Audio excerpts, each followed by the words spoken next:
Do you think church is a safe space?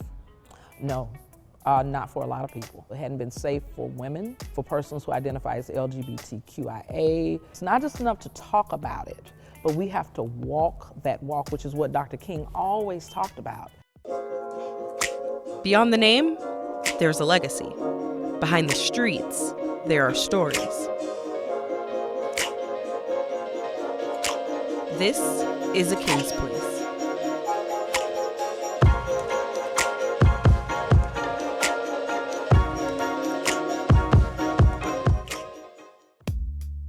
Georgia, the birthplace of Dr. Martin Luther King Jr. and home to the most MLK-named streets in the country. King was born and raised in Atlanta, and it's not an exaggeration to say that his spirit can be felt everywhere in the state's capital. When exploring Atlanta's MLK Drive, it's hard not to notice the presence of churches that line the street. This is just one of the churches you'll find on MLK Drive. Research shows that churches are among the most overly represented establishments on MLK-named streets in the U.S. While many gloss over the title of Reverend when honoring Dr. King, his religious beliefs and activism went hand in hand. This church was headquarters in the Negro Drive for the right to vote, and it was here that Martin Luther King came to lend his support to the campaign. During the 1950s and 60s, Black churches were crucial in the fight for civil rights. In fact, when Dr. King first delivered an address in favor of the Montgomery bus boycott in 1955, the meeting place was a local Baptist church. Throughout history, churches have always served as more than just a house of worship, and this church right here is a perfect example. The first public school in Atlanta to open its doors to Black students was founded in its basement. Reverend Dr. Teresa S. Timms is the Associate Dean of Religious Life in the Chapel at Princeton University. I sat down to chat with her about the church's role in social justice movements over time and where it stands today.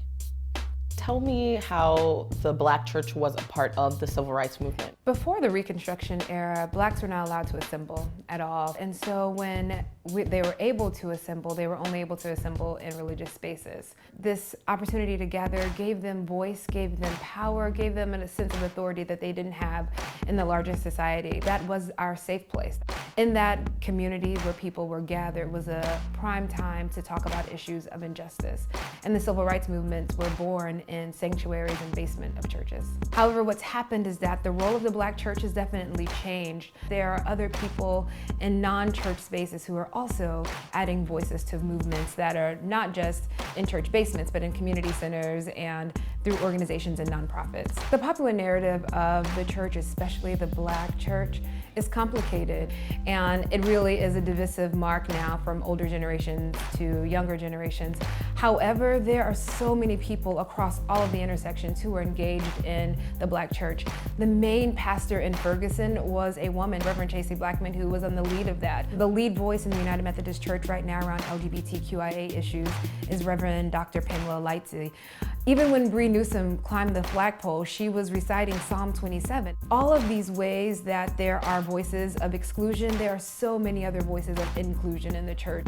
Dr. King, being a reverend, is so important to the work of the church in activism of being faith-based activists. His faith informed his activism, and his activism informed his faith.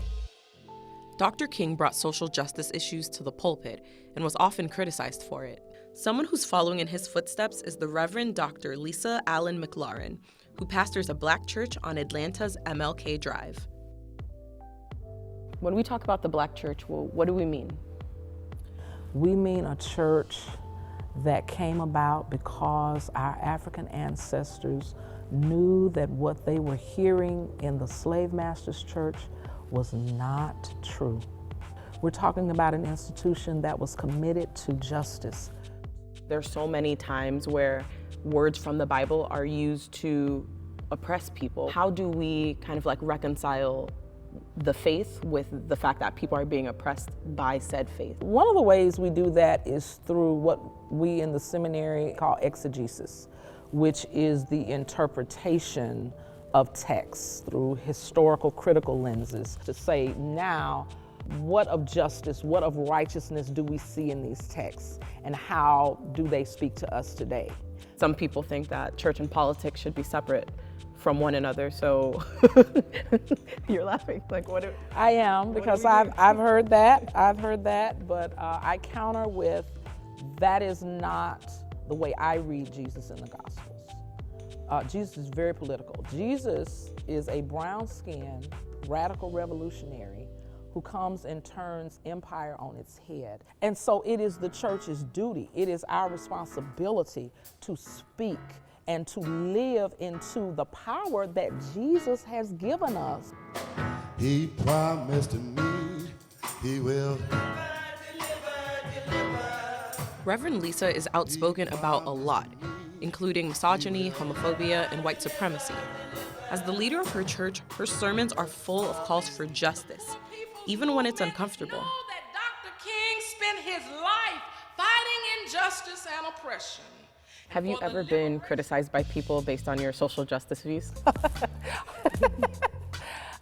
Not that I know all the time.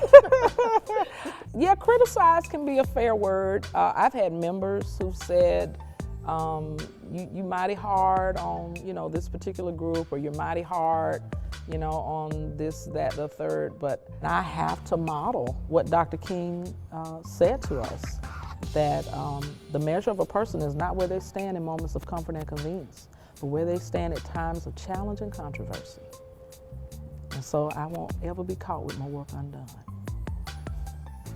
Research shows that younger Black Americans are becoming less likely to lean on the church.